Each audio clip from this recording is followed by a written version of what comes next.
Okay, so real quick, you guys. I wanted to make a building video regarding some build tips, because I am sick and tired of people making beginner mistakes when it comes to building a house. Please stop building cubicle dirt huts. Start using actual building blocks, use colors, add pathways, whatever, and please, for the love of God, stop building flat walls. Look, I realize that there are a lot of build videos out there, but apparently you guys aren't getting the picture. So here's one of my own. Enjoy. First of all, when you make a base, there's nothing wrong with the good old oak box house like the one you see behind me. At least we can modify this into something better rather than, you know, building a dirt hut. For instance, if we take a look at the box over here, it's a very simple design. It's probably like four blocks tall. It's just what I imagine most people build their box out of. Nothing wrong with this. This all works. The shape is good. At least it's made out of wood, so we can work with this. And the door over here, you know, most people like double doors. It's fine. It's fine. The problem I have with this is that a lot of people don't realize you can place doors like so. And doing it like this will not only make it look better, this way it's actually zombie proof. Now, the next thing I want to talk about is the color, the shape, and the height and width of the house. There's nothing wrong with any of this. As a matter of fact, these things can easily be worked on. So the first thing I ended up doing was adding some pillars around the corners of the build, making it more 3D than two-dimensional. Then I adjusted the shape and filled this in to rearrange the structure. And finally I added some detail around the door, making it stand out a bit more. Now, when it comes to roofs, it's always an interesting choice. There's so many varying styles of roofs that it's always hard to pick one. However, I always go with logs because that's my favorite type of roof. Now here you can see that I've decided to connect both roofs together and simply fill in the blocks underneath. It can be this simple.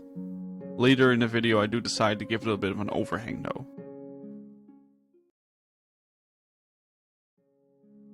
Now, in my opinion, detailing might be one of the most important things when it comes to a build of any kind. If you don't do the detailing, either 2D or 3D, you're just gonna end up with flat roofs, flat walls. Your build is just gonna look bland in general. It's always important to look at this. Now, what I'm doing here is a small example of what you can do. Now here I'm doing a classic example of using glass paint instead of glass blocks. It simply looks better. If you dare, you can experiment with gradients, but I don't recommend using gradients on such a small starter house. The best advice I can give in this regard is just let your imagination do the work before you put in the work yourself. Now, coloring is actually one of the more easier things in a build. As a matter of fact, I see people overcolor a build rather than they undercolor it. Very simple ways of coloring a build is just add a bit of greenery, bone meal the grass next to your house, maybe terraform a little bit, or grab some of those 2 tall flowers and just place those around the base. You can also think about waterways like rivers or lakes. That will add a ton of natural coloring. Speaking of natural coloring, lighting is actually a very good one. If you have a shader pack installed, or maybe you like using a certain texture pack, or maybe you just like to let the build speak for itself by using sea lanterns or shroom lights or glowstone or lanterns in that case. As the last touches on the base, I just thought about adding a quick little chimney. Made it look more complete. Alright, there you go guys. Quick little improvements in terms of detailing, roof, and color, just to spruce up your little starter base. Now these are just starter items like spruce and oak.